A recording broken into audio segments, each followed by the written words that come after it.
Hi குட்டீஸ், நம்ம இன்றைக்கி ஹிந்தியில் வர உயிரெழுத்துக்களை பற்றி படிக்க போகிறோம். அதை நம்ம ஸ்வர் அப்படின்னு சொல்லுவாங்க. ஸ்டார்ட் பண்ணலாமா? ஆ ஆ ஆ ஆ இ இ ஈ ஈ உ உ ஊ ஊ ரி இல்லைன்னா க்ரு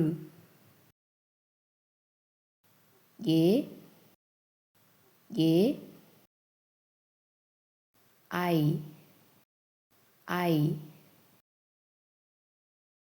ஓ ஓ ஔ ஔ அம் அம் அக அக. தேங்க்யூ குட்டீஸ். பாய்.